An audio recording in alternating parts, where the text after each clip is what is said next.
আমরা দোয়া করি আল্লাহ পাক আমাদের সবাইকে রমজান মাস পর্যন্ত পৌঁছে দিন এবং রমজান মাসে বেশি বেশি আমল করার তৌফিক এনায়েত করুন, আমিন। রমজান সম্পর্কে এই জন্য কথা বললাম যে রাসূল সাল্লাল্লাহু আলাইহি ওয়াসাল্লাম একটা হাদিসের মধ্যে বলেছেন যে তিন শ্রেণীর ব্যক্তির জন্য ধ্বংস, লাআনত বা অভিশাপ। এক শ্রেণী হচ্ছে যারা নিজের বৃদ্ধ পিতামাতাকে পেয়েছে কিন্তু পিতামাতার খেদমত করে জান্নাত লাভ করতে পারে নাই, তাদের জন্য ধ্বংস। আর এদের সংখ্যা দিন দিন বাড়ছে, এই জেনারেশনের সংখ্যা দিন দিন বাড়ছে যারা পিতামাতার খেদমত করতে চায় না। দ্বিতীয়ত হচ্ছে সেই শ্রেণীর মানুষ যারা রমজান মাসকে পেয়েছে, রমজান মাসকে পেয়েও তারা নিজেদের গুনাহ মাফ করাতে পারলো না, তাদের জন্য ধ্বংস। তৃতীয় শ্রেণী হচ্ছে তারা যাদের সামনে রাসূলুল্লাহ সাল্লাল্লাহু আলাইহি ওয়াসাল্লামের নাম উচ্চারিত হয়েছে কিন্তু রাসূলের নাম শুনে তারা দরুদ পাঠ করেন নাই। এই তিন শ্রেণীর ব্যক্তির জন্য রাসূলুল্লাহ সাল্লাল্লাহু আলাইহি ওয়াসাল্লাম ধ্বংসের দোয়া করেছেন। আমরা আল্লাহর কাছে দোয়া করি আল্লাহ পাক আমাদেরকে এই তিন শ্রেণীর অন্তর্ভুক্ত না করুন, আমিন।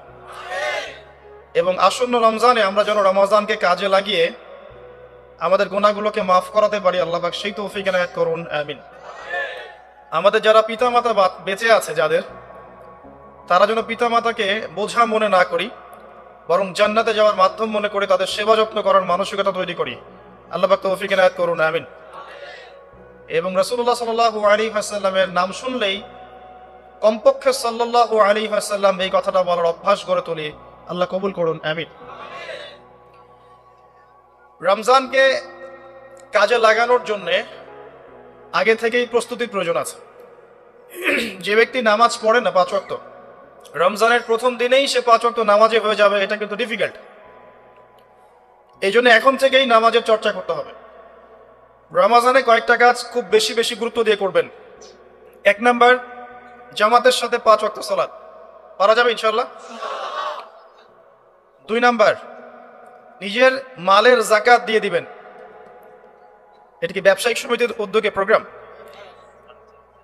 নিজেদের মালের যাকাত হিসাব করে মুফতি সাহেবদের কাছে যাবেন, কওমি উলামায়ে কেরামের কাছে যেতে পারেন, গিয়ে যাকাতের আপনার নিসাব হিসাব করে নেবেন যে আপনার কতটুকু যাকাত এসেছে। এবং এটা দেওয়ার সবচেয়ে উত্তম সময় হচ্ছে রমাদান মাস।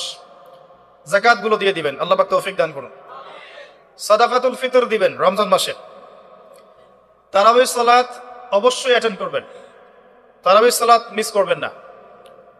পরিবারের ব্যক্তিদেরকে একসাথে নিয়ে ইফতার করবেন, আলাদা আলাদা করে করবেন না। বেশি থেকে বেশি মানুষকে ইফতার করাবেন, সামাজিকভাবে, রাষ্ট্রীয়ভাবে, সংগঠনের উদ্যোগে বা ব্যক্তিগত পর্যায়ে বেশি থেকে বেশি মানুষকে ইফতার করাবেন।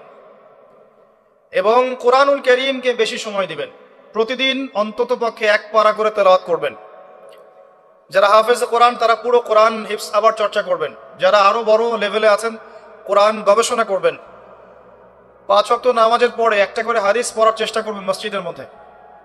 আসর থেকে মাগরিব এই সময়টুকুর মধ্যে, আসরের নামাজের পরে মসজিদ ভিত্তিকভাবে দার্সের ব্যবস্থা করবেন, তালিমের ব্যবস্থা করবেন। 30 দিন 30টা আলাদা আলাদা টপিকে কথা হবে, জনগণ জানতে পারবে। পারা যাবে? ব্যবসায় এই মাসে খুব বেশি লাভের চেষ্টা করবেন না, পরকালীন লাভের চেষ্টা করবেন। সিন্ডিকেট করে দ্রব্যমূল্যের দাম বাড়িয়ে দিবেন না, চেষ্টা করবেন মানুষকে আরো সহজ করে দেওয়ার জন্য।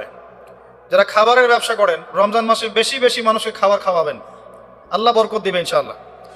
কাপড়ের ব্যবসা করেন, বেশি থেকে বেশি মানুষকে কাপড় দান করবেন রমজান মাসে। রমজানে মুসলিমদের নিত্য প্রয়োজনীয় যে দ্রব্যগুলো আছে এগুলো যারা বিক্রি করেন তাদের প্রতি অনুরোধ থাকবে যে কৃত্রিম সংকট সৃষ্টি করে দাম বাড়াবেন না, বরং মানুষের জন্য সহজ করে দিবেন, আল্লাহ আপনার রিজিকে বরকত দিবে ইনশাআল্লাহ। বিশ্বের প্রায় প্রতিটা মুসলিম কান্ট্রিতেই রমজান মাসে দ্রব্যমূল্যের দাম নিয়ন্ত্রণে থাকে, কমে যায়, ইল্লাল বাংলাদেশ ছাড়া। কিন্তু আমরাই 90% মুসলিমের দেশ। এই মাস লাভের মাস, পরকালীন লাভের মাস, দুনিয়ার লাভের মাস নয়। বরং রমজান আসার আগেই পুরো মাসের বাজার এবং ঈদের শপিং করে ফেলে দিবেন। রমজান মাসে বেশি বেশি মার্কেটে যাবেন না এবং স্ত্রী সন্তানদেরকেও বেশি বেশি মার্কেটে যেতে দিবেন না, বরং এই মাসে পর্দা আরো বজায় রাখার চেষ্টা করবেন। রাস্তার মোড়ে মোড়ে যে হোটেলগুলো থাকে, ঘোমটা হোটেল, এই হোটেলের মালিকদের প্রতি নসিহত থাকবে যে আল্লাহকে ভয় করেন, হোটেলের বাইরে লিখে দিবেন মুসলিমদের জন্য খাওয়া আমার হোটেলে জায়েজ নাই। এটা করবেন, কমটা না দিয়ে ওখানে লিখে দিবেন যে আপনি মুসলিম হয়ে থাকলে আল্লাহকে ভয় করুন, আমার হোটেলে মুসলমানদের জন্য আলাদা করে খাওয়ার কোনো জায়গা নাই রোজা রাখা অবস্থায়। সেলুনে আছেন যারা, সেলুনে লিখে দিবেন রমজান মাসে আমি দাড়ি কাটি না, কমপক্ষে লিখে দিবেন যে আমার দোকানে দাড়ি শেভ করা হয় না। রমজান মাসে আল্লাহ ওয়ালা হয়ে যান, লাআল্লাকুম তাত্তাকুন, তাকওয়া অবলম্বন করতে হবে। কিছু টিপস বলে দিলাম। সবচেয়ে বড় কথা হচ্ছে মানসিক প্রস্তুতি। রমজান আসতে যাচ্ছে, একটা মানসিক প্রিপারেশন। এই রমজানের 30টা দিন আমি প্রত্যেকটা দিনকে কাজে লাগাবো। প্রতিটা দিন আমি কোরআনের কিছু অংশ পড়বো, হাদিস কিছু পড়বো, দুটা কথা মানুষকে দাওয়াত দিব, ইফতার করাবো মানুষকে, সাধ্যমতো দান সাদাকা করবো, তারাবির সালাতে হাজির হব, কোরআন খতম দিব। এই কাজগুলো করতে কি সরকার বাধা দিবে? প্রশাসন বাধা দিবে? এগুলো আমাদের হাতে আছে। আল্লাহ পাক আমাদের সবাইকে তৌফিক এনায়েত করুন, আমিন। আর এই রমজান মাসে বেশি বেশি খাওয়া এবং দুনিয়াবি কাজে অপচয় করবেন না। সারাদিন রোজা রেখে যদি ইফতার করতে 20টা আইটেম নিয়ে বসি আমাদের পুরান ঢাকার মানুষের মতো, তাহলে অবস্থা খারাপ, রমজানের আধ্যাত্মিকত্ব নষ্ট হয়ে যাবে। কথা কি বুঝতে পারছেন? রোজা রেখেছে আলহামদুলিল্লাহ, ইফতার করার জন্য কি 20টা আইটেমের দরকার আছে? 10টা আইটেমের দরকার আছে? এই যত বেশি ইফতারে খাবে মানুষ তত বেশি সে অসুস্থ হয়ে যাবে এবং তারাবি অন্যান্য ইবাদতগুলো ঠিক মতো করতে পারবে না। আমাদের ক্ষেত্রে দেখা যায় যে সেহরি আর ইফতারে আয়োজন দেখলে মনে হয় এটা আমার জীবনের শেষ খাওয়া হবে না। কথা বুঝতে পারছেন? এই স্বভাবগুলোকে চেঞ্জ করতে হবে। আল্লাহ পাক তৌফিক ইনায়েত করুন, আমিন। এবার আসেন, মেরাজে যাওয়ার আগে আমরা রাসূলুল্লাহ সাল্লাল্লাহু আলাইহি ওয়াসাল্লামের জীবনীর সামন থেকে আসতে চাই। আর আমি যে কথাটা বলতে চেয়েছিলাম সেটা হচ্ছে রমজান আসার আগেই নবী সাল্লাল্লাহু আলাইহি ওয়াসাল্লামের জীবনী একবার পড়ে শেষ করবেন, ওয়াদা করেন, হাত উঁচু করেন, হাত নামান। সবচাইতে সেরা বই আমার কাছে জীবনীর উপরে, নবী সাল্লাল্লাহু আলাইহি ওয়াসাল্লামের জীবনীর উপরে অনেক বই আছে, তবে আমার কাছে মনে হয় সবচেয়ে বেস্ট বইটা হচ্ছে আর রাহিকুল মাখতুম। নাম মনে থাকবে? রাহিকুল মাখতুম, আল্লামা সফিউর রহমান মুবারকপুরী রাহিমাহুল্লাহ, যিনি এই সাবকন্টিনেন্টের মানুষ ছিলেন, তিনি বইটা লিখেছেন এবং বইটা 1182টা বইয়ের মধ্যে প্রথম স্থান অধিকার করেছে। 1182টা বা 83টা বইয়ের মধ্যে এই বইটা প্রথম স্থান অধিকার করেছে এই সৌদি আরবের কম্পিটিশনে। তো এই বইটার যে প্রাণবন্ত সিরাতের বই আমি আসলে পড়িনি, আর অনেক সিরাতের বই আছে এবং আমি অনুরোধ করব সিরাতের বেশি বেশি বই কিনবেন। একটা সিরাতের বইয়ে সব তথ্য হয়তো থাকবে না, এখানে ভেরিয়েশন আনতে হবে আপনাকে, বিভিন্ন সিরাতের বই কিনবেন, কিন্তু আর রাহিকুল মাখতুম বইটা মাস্ট বি পড়ার চেষ্টা করেন। রমজান মাস আসার আগেই বইটা শেষ করবেন, ওয়াদা করেন ইনশাআল্লাহ। আল্লাহ পাক তৌফিক দান করুন। এবং রমজান মাস আসার আগেই কোরআন তেলাওয়াত শিখে নেবেন, ওয়াদা করেন। আগামীকাল থেকেই প্রয়োজনে স্থানীয় মসজিদে যিনি ইমাম আছেন বা মুয়াজ্জিন সাহেব আছেন বা মাদ্রাসা শিক্ষকরা আছেন তাদের কাছে যাবেন। 1 থেকে 2 মাসের বেশি সময় লাগার কথা না আপনার তাজবিদ শিখতে। সবার তো শিখলেই বিশুদ্ধ হয়ে যাবে না, পড়তে পড়তে পড়তে পড়তে একটা পর্যায়ে আপনার মুখের মধ্যে জড়তা আল্লাহ কাটিয়ে দিবে, তখন আপনি ইনশাল্লাহ ফ্লুয়েন্টলি পড়তে পারবেন। কিন্তু শিখতে, নিয়ম কানুনগুলো শিখতে 1 থেকে 2 মাসের বেশি লাগার কথা না। আর আমি জানি আপনারা জীবনে অনেক কিছুই পড়েছেন, আপনারা জীবনে এসএসসি, এইচএসসি, অনার্স মাস্টার সব করেছেন, বিবিএ, এমবিএ করেছেন, ডক্টরেট ডিগ্রি অর্জন করেছেন, মেডিকেল সায়েন্স পড়েছেন, কঠিন কঠিন সাবজেক্ট পড়েছেন, বাংলা সাহিত্য পড়েছেন, উপন্যাস পড়েছেন, শরৎচন্দ্র, বঙ্কিমচন্দ্র, হুমায়ুন আহমেদ সব পড়ে শেষ করে ফেলেছেন। রবীন্দ্র নজরুল তো শেষ আগেই। ইংরেজিতে অনার্স করছেন, ইকোনমিক্সে অনার্স করছেন, ম্যানেজমেন্ট পড়ছেন, অ্যাকাউন্টিং পড়ছেন, কঠিন সাবজেক্ট পড়ছেন, ফিজিক্স, কেমিস্ট্রি পড়ছেন, বায়োলজি পড়ছেন, কিন্তু 1-2 মাস 3 মাসের মধ্যে আপনি কোরআন শিখতে পারবেন না, এটা আসলে বিশ্বাসযোগ্য নয়। এই ক্যাপাবিলিটি আল্লাহ পাক আপনার মস্তিষ্কে দিয়েছেন, আল্লাহর ওয়াস্তে আপনি কাজে লাগান, ইনশাল্লাহ পরকালে আপনি সফল হবেন। রমজান আসার আগেই শিখতে হবে এই কারণে যাতে রমজানের প্রথম দিন থেকে আপনি তেলাওয়াত করতে পারেন, ডেইলি 1 পারা পারা যাবে ইনশাল্লাহ। এই কোরআন কার উপর নাজিল হয়েছে? মুহাম্মদ সাল্লাল্লাহু আলাইহি ওয়াসাল্লামের প্রতি কখন নাজিল হয়েছে আমাকে বুঝতে হবে। একটু বসেন, রিল্যাক্স হন, আমাকে দেখা না গেলে কোনো সমস্যা নেই, আমার কথাগুলো শুনেন। আর আমি তো জামাই না যে আমাকে দেখতেই হবে। তো নবী সাল্লাল্লাহু আলাইহি ওয়াসাল্লাম যে সময়ে তার উপরে কোরআন নাজিল হয়েছে, এই সময়টা একটু বুঝতে হবে। ওই যুগটাকে বলা হয় কি? আইয়ামে জাহিলিয়াত, মানে কি? অন্ধকারাচ্ছন্ন যুগ। ওই যুগে মৌলিকভাবে অনেক সমস্যা ছিল, কিন্তু মোটা দাগে 5টা সমস্যা ছিল। কয়টা? 5টা। এখান থেকে আমি মেরাজের দিকে যাবো ইনশাআল্লাহ। 5টা মৌলিক সমস্যা ছিল। 5টা সমস্যার প্রথম হচ্ছে শিরক। ওই যুগের মানুষরা আল্লাহর সাথে শিরক করত।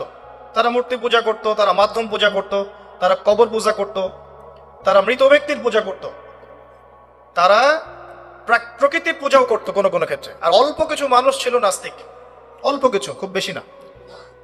এই যে শিরকের এই সমস্যাটা এখনকার বিশ্বের মধ্যে নাই।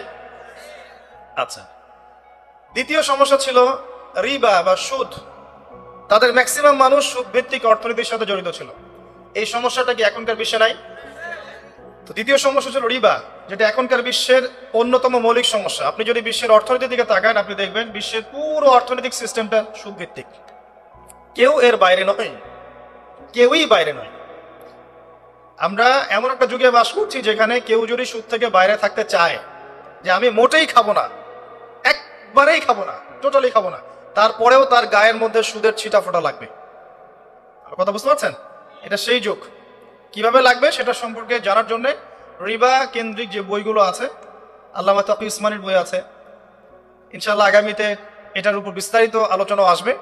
এগুলো পড়েন এবং শোনেন, ইনশাআল্লাহ কাজে দিবে। শুধু এতটুকু বলবো, যে খায়, যে দেয়, যে সাক্ষী থাকে এবং যে লিখে রাখে, উভয়কেই, এই 4 শ্রেণীর মানুষকেই নবী সাল্লাল্লাহু আলাইহি ওয়াসাল্লাম সমান অপরাধী বলেছেন। পুরো সিস্টেমটার মধ্যে এগুলো পড়ে যাবে। এমনকি যদি দেখেন আমি খাচ্ছি না, একটা ফ্ল্যাট বাসায় ভাড়া আছে, এই বাসা যে করেছে সে সুদের লোন নিয়ে করেছে, আমার ভাড়ার টাকা থেকে সে লোন শোধ করে, পরোক্ষভাবে আমিও সুদের সাথে জড়িত আছি। এটা সেই যুগ যেখানে আপনি বেঁচে থাকতে চাইলে পারবেন হয়তোবা, যদি আপনার তাকওয়া অনেক উঁচু লেভেলের হয়, কিন্তু ধুলি কণা আপনার গায়ে লাগবেই, আপনি বাঁচতে পারবেন না। তৃতীয় সমস্যা ছিল মাদক। আইয়ামে জাহিলিয়াতের তৃতীয় সমস্যা ছিল মাদক। এখনকার বিশ্বের দিকে আপনি তাকান, আপনি দেখবেন ম্যাক্সিমাম যুব সমাজ এই সমস্যায় নিপতিত আছে না? সেম সমস্যা। চতুর্থ সমস্যা ছিল নারীর অবমাননা। এটা সম্পর্কে বলার আমার কোনো প্রয়োজন নাই, যথেষ্ট বলেছি এই পর্যন্ত। আমি নারীকে যেভাবে আজকে আমরা পণ্যের ন্যায় ব্যবহার করছি, এটা আইয়ামে জাহিলিয়াতের সেই বন্যতাকেও হার মানিয়েছে। 5 নম্বর সমস্যা ছিল গোত্রীয় দ্বন্দ্ব, গোত্রীয় রক্তক্ষয়ী সংঘাত। এই 5টা ছিল মৌলিক সমস্যা। এখন আপনি আপনার সমাজ এবং বিশ্বের দিকে তাকিয়ে দেখেন এই 5টা সমস্যা আছে কি নাই? আছে। এরকম একটা যুগে জন্ম নিয়েছেন প্রিয় নবী মুহাম্মদ রাসূলুল্লাহ সাল্লাল্লাহু আলাইহি ওয়াসাল্লাম। এরকম সমাজে থেকেও তিনি কখনো পাপের ধার কাছেও যান নাই। বলেন সুবহানাল্লাহ। এরকম একটা সমাজে থেকেও যখন তিনি নবী হননি, তখনও পাপের ধার কাছেও তিনি যান নাই। তিনি কখনো শিরক করেননি, কখনো মূর্তি পূজা করেননি, কখনো রিবা খাননি, আর বাকি বিষয়গুলো ধার কাছেও যাননি। বরং তিনি হিলফুল ফুজর তৈরি করেছিলেন, যাতে করে সমাজের এই অসঙ্গতিগুলো দূর করা যায়। এটা তো আপনারা জানেন। এরপর তিনি নবী হলেন 40 বছর বয়সে। প্রথম কোন আয়াত নাজিল হয়েছিল? সূরা আলাকের প্রথম 5 আয়াত আল্লাহ পাক প্রথমে পড়তে বলেছেন, ইকরা বিসমি রাব্বিকাল্লাযী খালাক খালাকাল ইনসানা মিন আলাক ইকরা ওয়া রাব্বুকাল আকরাম আল্লাযী আল্লামা বিল কলম আল্লামাল ইনসান মা লাম ইয়ালাম। এখানে প্রথম কথাটা হচ্ছে পড়ুন। আল্লাহ পাক প্রথমে বললেন না সুদ খেও না, শিরক করো না, মাদক সেবন করো না, জেনার ধার কাছেও যেও না। আল্লাহ পাক এগুলো কিছুই বললেন না। এমনকি আল্লাহ এটাও বললেন না সুবহানাহু ওয়া তাআলা যে নামাজ আদায় করো, যাকাত দাও, রমজান মাসে সাওম রাখো। আল্লাহ পাক কি বললেন? পড়ুন। আপনার জীবনের প্রথম ফরজ হচ্ছে পড়াশোনা করা। আমাদের জীবনের প্রথম ফরজ হচ্ছে পড়াশোনা করা। যে যত বেশি কনস্ট্রাকটিভ সিলেবাসে পড়াশোনা করবে, তার অন্তর্দৃষ্টি তত বেশি সুদূর প্রসারী হবে ইনশাআল্লাহ তাআলা। এবং তার আমল আরো সুন্দর হবে, তার ব্যবহার সুন্দর হবে, চরিত্র সুন্দর হবে, তার মনুষ্যত্ব ভালো হবে, তার দ্বারা সমাজ, দেশ, রাষ্ট্র, উম্মা ভালো কিছু পাবে ইনশাআল্লাহ। অশিক্ষিত মূর্খ জনগণকে দিয়ে রাষ্ট্রের কোনো কাজ নাই, আছে? তবে শিক্ষাটা হতে হবে এমন জ্ঞান, ইকরা বিসমি রাব্বিকাল্লাযী খালাক, পড়ুন আপনার সেই রবের নামে যিনি আপনাকে সৃষ্টি করেছেন। যে জ্ঞান আপনাকে আপনার স্রষ্টা, ওদের ভাষা ব্যবহার করে বলছি, আপনার ইলাহ আল্লাহর দিকে নিয়ে যাবে, সেটাই প্রকৃত জ্ঞান। যে জ্ঞানটা আপনাকে আল্লাহ থেকে দূরে সরাচ্ছে দিন দিন, এটা জ্ঞান নয়, এটা জাহেলিয়াত। আমি কি বুঝাতে পারছি? এবার আপনি চিন্তা করে দেখেন যে আপনার জ্ঞানটা আপনাকে কি আল্লাহর দিকে নিয়ে যাচ্ছে নাকি আল্লাহ থেকে দূরে সরাচ্ছে। এরপরে আপনি চিন্তা করবেন আপনি প্রকৃত জ্ঞানী কিনা। কেউ যদি অক্সফোর্ড, কেমব্রিজ, হার্ভার্ড থেকে পাশ করে আসে, এসে বলে যে পর্দা এটা সেকেলে প্রথা, ওই যুগে চলতো, এই যুগে চলে না, এই ব্যক্তিকে আমরা জ্ঞানী বলতে পারি না। কেউ যদি বাইরে থেকে বড় ডিগ্রি এসে বলে যে ইসলাম আসলে এই যুগে চলে না, ওই যুগে চলতো, সুদের মধ্যেই আছে অগ্রগতি আর প্রগতি, ফ্রি মিক্সিং ভালো জিনিস, ছেলে মেয়ে একসাথে পথ চলবে, খারাপ কিছু না, মাদকদ্রব্য খাওয়াই যায়, মানুষ মাদকদ্রব্য খেলে ভালো কাজ করার উৎসাহ পাবে, এরকম কথাবার্তা যদি কেউ বলে, বা আল্লাহর হালালগুলোকে হারাম করে দেয়, হারামগুলোকে হালাল করে নেয়, এই ব্যক্তি বা এই সম্প্রদায়কে আমরা জ্ঞানী বলতে পারি না। কারণ তাদের জ্ঞান তাদেরকে আল্লাহ থেকে দূরে সরিয়ে দিয়েছে। ইকরা বিসমি রাব্বিকাল্লাযী খালাক, পড়ুন আপনার সেই রবের নামে যিনি আপনাকে সৃষ্টি করেছেন। খালাকাল ইনসানা মিন আলাক, যিনি মানুষকে সৃষ্টি করেছেন জমাট বাঁধা রক্তপিণ্ড থেকে। ইকরা ওয়া রাব্বুকাল আকরাম, পড়ুন আপনার রব মহামান্বিত। আল্লাযী আল্লামা বিল কলম, যিনি আপনাকে কলম দ্বারা জ্ঞান শিক্ষা দিয়েছেন। মানুষ জ্ঞান অর্জন করতে পারেনি, প্রথমে আল্লাহ মানুষকে জ্ঞান শিখিয়েছেন। এটাকে বিশ্বাস করে? ওয়াল্লামা আদামাল আসমাআ কুল্লাহা, আমি আদমকে সমস্ত নাম শিক্ষা দিয়েছি। কে শিক্ষা দিয়েছেন? আদম আলাইহিস সালামের কি জ্ঞান ছিল? আমাদের জ্ঞান ছিল? আল্লাহ শিখিয়েছেন। আল্লামাল ইনসান মা লাম ইয়ালাম, মানুষকে সেই জ্ঞান শিক্ষা দিয়েছেন যা মানুষ জানতো না। এই আয়াত নিয়ে নবী সাল্লাল্লাহু আলাইহি ওয়াসাল্লামের নবুয়তের জিন্দেগি শুরু হলো। কত বছর জিন্দেগি ছিল নবুয়তের জিন্দেগি? বলতে পারবেন? 23 বছর। 23 বছর। আমরা কিন্তু লেকচারের শেষে একটা কুইজ কন্টেস্ট করব ইনশাআল্লাহ। 5টা থেকে 10টা প্রশ্ন করব ইনশাআল্লাহ। 10 জনকে আমরা পুরস্কৃত করব ইনশাআল্লাহ তাআলা। মনোযোগের সাথে লেকচার শুনবেন। এরপর নবী সাল্লাল্লাহু আলাইহি ওয়াসাল্লামের নবুয়তের জিন্দেগি শুরু হলো। 23 বছর। কত বছর? তার মধ্যে প্রথম 13 বছর হচ্ছে মক্কায়, আর পরের 10 বছর কোথায়? মদিনায়। খুব সংক্ষিপ্ত আকারে বলছি, প্রথম 3 বছর নবী সাল্লাল্লাহু আলাইহি ওয়াসাল্লাম গোপনে দাওয়াত দিয়েছেন। কিভাবে? একদম গোপনে গোপনে। প্রথমে বাড়ির লোকজনকে, তারপর নিকট আত্মীয় যারা তাদেরকে, তারপর যাদের সাথে সম্পর্ক ভালো ক্লোজ তাদেরকে, এরপরে আস্তে আস্তে আমভাবে। এটাই দাওয়াতি কাজের সুন্নাহ। এরপর 4র্থ থেকে 10ম এই সময়টুকুতে তিনি প্রকাশ্যে দাওয়াত শুরু করেছিলেন। তার সম্প্রদায়কে দাওয়াত দিলেন, যারা তার কথা বিশ্বাস করলো না, বেশিরভাগ মানুষই কুফরি করলো, বরং তারা ইসলাম যারা কবুল করেছে এদের উপরে নির্যাতন শুরু করলো। নির্যাতনের মাত্রা দিন দিন বাড়তে থাকলো। যখন হামজা এবং ওমর রাদিয়াল্লাহু আনহুমা তাদের মতো কিছু সাহাবী ইসলাম কবুল করলেন, ইসলাম তখন শক্তিশালী হওয়া শুরু করলো। তারপরেও নির্যাতনের মাত্রা বাড়তে থাকলো। এক পর্যায়ে সাহাবীরা হিজরত করলেন আবিসিনিয়ায়। কোথায়? আবিসিনিয়ায়। প্রথম হিজরত মদিনায় হয়নি, প্রথম হিজরত আবিসিনিয়ায়। এটা হচ্ছে ইথিওপিয়ার পাশে, এখনকার মানচিত্রে ইরিত্রিয়া নামে একটা জায়গা আছে, দেখেছেন কখনো? বিশ্বের ম্যাপ দেখেছেন কখনো? বিসিএস কোচিং যারা করছেন তাদের তো জানার কথা। এই ইরিত্রিয়া ছিল সেই জায়গা যেখানে হিজরত করেছিলেন সাহাবীরা। সেখানে একজন বাদশা ছিলেন, তার নাম বাদশা নাজাশী। তিনি একজন খ্রিস্টান ছিলেন, কিন্তু ভালো খ্রিস্টান ছিলেন, সৎ। তিনি মুসলিমদেরকে আশ্রয় দিয়েছিলেন এবং তার রাজ্যে মুসলিমরা নিরাপদে ছিল, বসবাস করেছে দীর্ঘদিন। পরবর্তীতে এই বাদশা নাজাশী ইসলাম কবুল করে মুসলিম হন। মারা গেলে নবী সাল্লাল্লাহু আলাইহি ওয়াসাল্লাম তার গায়েবানা জানাজার নামাজও পড়েছেন। এরপরে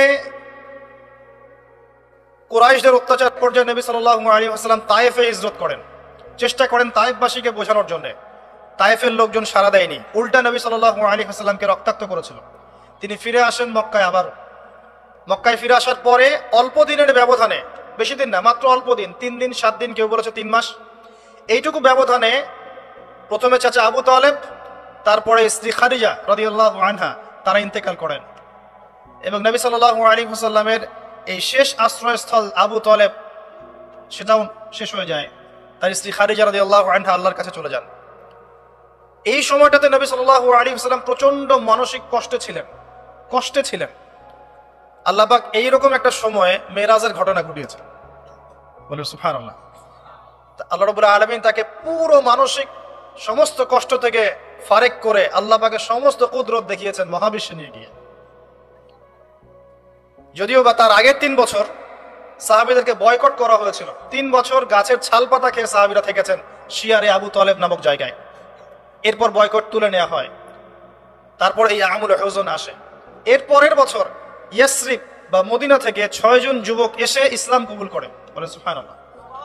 তাদের নেতা ছিলেন আসআদ বিন জুরারাহ রাদিয়াল্লাহু আনহু। তিনি ফিরে যান মদিনায়। পরের বছর আবার 6 জনকে নিয়ে আসেন, টোটাল 12 জন। এই 12 জন মুসলিম হয়ে আবার মদিনায় ফিরে যান। এই 12 জনের সাথে আল্লাহর নবী সাল্লাল্লাহু আলাইহি ওয়াসাল্লাম একজন সাহাবীকে পাঠিয়ে দেন দায়ী হিসেবে। তার নাম মুসআব বিন উমাইর রাদিয়াল্লাহু আনহু। মুসআব বিন উমাইর রাদিয়াল্লাহু আনহু, প্রশ্ন কিন্তু আসবে, ভালো করে মনে রাখতে থাকেন। এরপরে মুসআব বিন উমাইর রাদিয়াল্লাহু আনহু এই 12 জন সাহাবীর সাথে যান মদিনায়। মদিনার আগের নাম ছিল ইয়াসরিব। কি নাম? ইয়াসরিব। এর পরের বছর মোট 75 জন, 73 জন পুরুষ আর 2 জন নারী, আউস এবং খাজরাজ গোত্রের, তারা আসেন। এসে নবী সাল্লাল্লাহু আলাইহি ওয়াসাল্লামের হাতে হাত রেখে বায়াত করেন। মহিলারা হাতে হাত রাখে নাই, পুরুষেরা হাতে হাত রেখেছিল। আমাদের নবীজি মহিলাদের হাতে কখনো হাত রেখে বায়াত করার নাই। এখন অনেক ভণ্ড পীর দেখা যায় মহিলাদের হাতে হাত রেখে বায়াত করাচ্ছে। মহিলাটা হাত ধরে বায়াত করাতে হয়? মহিলাটা মৌখিক বায়াত করবে। তো 75 জন সাহাবী এসে ইসলাম কবুল করে আবার চলে যান মদিনায়। এই যে 75 জন ইসলাম কবুল করলেন, মদিনার বিশাল একটা জনগোষ্ঠী, কিন্তু 75 জন কম নয়, কারণ ওইখানে জনসংখ্যা এত বেশি ছিল না। তারপরের বছর নবী সাল্লাল্লাহু আলাইহি ওয়াসাল্লাম নিজে এবং সাহাবীরা সবাই গিয়ে হিজরত করেন মদিনায়। কথা বুঝতে পারছেন? এই যে নতুন একটা রাষ্ট্রের জন্ম হলো, মক্কা থেকে সবাই এখন মদিনায়, মক্কায় ঘরবাড়ি ছেড়ে দিয়ে নিঃস্ব হাতে, খালি হাতে, আল্লাহর উপর তাওয়াক্কুল করে। ওখানে আনসারী সাহাবীরা তাদেরকে বরণ করে নিলেন। এমন ভাবে বরণ করলেন যে কারো যদি 2টা জমি থাকে, একটা জমি দিয়ে দিয়েছে, কারো 2টা বাড়ি থাকলে একটা বাড়ি দিয়ে দিয়েছে। এমন ভাবে বরণ করে নেন। নতুন রাষ্ট্র হলো। নবী সাল্লাল্লাহু আলাইহি ওয়াসাল্লাম সেখানে মদিনা সনদ করলেন। ওখানকার ইহুদিদের সাথে চুক্তি হলো, ওখানকার জনগণের সাথে চুক্তি হলো, এবং আমরা শান্তিপূর্ণ একটা রাষ্ট্র পেলাম। এরপর নবী সাল্লাল্লাহু আলাইহি ওয়াসাল্লাম সেখানে অর্থনীতি সমৃদ্ধ করতে লাগলেন, সামরিক বাহিনী সমৃদ্ধ করতে লাগলেন, অস্ত্রশস্ত্র সবকিছু হতে লাগলো। একটা রাষ্ট্রের যা যা প্রয়োজন সবকিছু সেখানে হতে লাগলো। এক পর্যায়ে আবু সুফিয়ানের বাণিজ্যিক কাফেলাকে আক্রমণকে কেন্দ্র করে বদরের যুদ্ধ হয়ে গেল। আর এই বদরের যুদ্ধে আমরা অল্প সংখ্যক সৈন্য নিয়ে বড় বাহিনীর বিরুদ্ধে জয়লাভ করলাম। ইসলামের ইতিহাসে প্রথম সশস্ত্র যুদ্ধ। কথা বুঝতে পারছেন? এর পরের বছর হলো উহুদ, যে যুদ্ধে আমরা প্রায় জিতে গিয়েছিলাম। আমাদের একটা ভুলের কারণে সাময়িক বিপর্যয়ের সম্মুখীন হলাম। আমরা উহুদের সাময়িক বিপর্যয়ের সম্মুখীন হলাম। 70 জন সাহাবী শহীদ হয়ে গেল। আমাদের নবীজি স্বয়ং নিজেও সেই যুদ্ধে মার খেয়েছেন একটা ভুলের কারণে। সেখান থেকে নামবে না, সাহাবীরা কয়েকজন নেমে এসেছিলেন। ব্যাস, পুরো দেখবেন, সব বলে দেব না। এর পরের বছর খন্দকের যুদ্ধে 3-4 মাস অবরোধ করে রাখা হয় মদিনাকে। শেষমেশ তারা কিছুই লাভ করতে পারলো না, ফিরে চলে গেল। এরপর থেকে মুসলিমরা আক্রমণাত্মক যুদ্ধ শুরু করলো। একে একে বিভিন্ন গাজওয়া এবং সারিয়া হতে লাগলো। মুসলিমরা সমৃদ্ধ হতে লাগলো, সম্পদ বাড়তে লাগলো, জনবল বাড়তে লাগলো, অর্থনীতি সমৃদ্ধ হতে লাগলো, অস্ত্রশস্ত্র বাড়তে লাগলো। সব ডিপার্টমেন্ট থেকে আমরা রাইজ করতে লাগলাম। শুধু তাই না, পররাষ্ট্র নীতিও ইমপ্লিমেন্ট করা হলো। বিভিন্ন রাষ্ট্রপ্রধানদের কাছে চিঠি পাঠানো হচ্ছে। এর মধ্যে একবার নবী সাল্লাল্লাহু আলাইহি ওয়াসাল্লাম স্বপ্নে দেখলেন তিনি মক্কা তাওয়াফ করছেন, কাবা তাওয়াফ করছেন। সাহাবীরা বুঝে নিলেন যে আমরা মক্কায় যাচ্ছি। তারা মক্কায় যাওয়া শুরু করলেন। 1400 সাহাবী। হুদাইবিয়া নামক জায়গায় আটকে দেওয়া হলো, যাওয়া যাবে না, এই বছর ফেরত যেতে হবে, পরের বছর আসতে হবে। তোমাদের কেউ আমাদের দলে আসলে ফেরত দিব না, আমাদের কেউ তোমাদের দলে গেলে ফেরত দিতে হবে। আগামী 10 বছর আমরা কেউ কারোর সাথে যুদ্ধ করব না। আগামী বছর ওমরা করতে আসবে মাত্র 3 দিনের জন্য, কোনো অস্ত্র সাথে আনা যাবে না। সবগুলোতে নবীজি বললেন ঠিক আছে, ডিল, কোনো সমস্যা নাই। তারা ফেরত চলে গেলেন, ওই বছর উমরা করা হলো না। নবীজি ফেরত গিয়েই খায়বার আক্রমণ করলেন। খায়বার ইহুদিরা ছিল, ইহুদিদেরকে পরাজিত করা হলো, খায়বার মুসলিমদের দখলে চলে আসলো। এর আগে আরো দুইটা ইহুদি কওমকে সেখান থেকে মদিনা থেকে বহিষ্কার করা হয়, একটা বনু নাজির, একটা হচ্ছে বনু কাইনুকা। আর খন্দকের যুদ্ধে বহিষ্কার করা হয় বনু কুরাইজাকে। এরা সবাই খায়বার আশ্রয় নিয়েছিল, খায়বারকে আক্রমণ করে ইহুদিদেরকে আরব উপদ্বীপ থেকে বের করে দেওয়া। তার পরের বছর হচ্ছে মক্কা বিজয়। নবী সাল্লাল্লাহু আলাইহি ওয়াসাল্লাম মক্কা বিজয় করলেন, মক্কার সমস্ত মূর্তিগুলো ভেঙে ফেললেন। বেলাল রাদিয়াল্লাহু আনহু কাবা ঘরের উপর উঠে আজান দিলেন। নবীজি সবাইকে মাফ করে দিলেন। দলে দলে মানুষ ইসলাম কবুল করলো। সূরা নাসর নাজিল হলো, ইজা জাআ নাসরুল্লাহি ওয়াল ফাতহ। সূরা মাইদা 3 নম্বর আয়াত নাজিল হলো। এরপর নবীজি মদিনায় ফিরে গেলেন। তার মাঝে হুনাইনের যুদ্ধ হয়েছে, এর আগে একটা মোতার যুদ্ধ হয়েছে, তারপর একটা তাবুক যুদ্ধ হয়েছে, ব্যাস।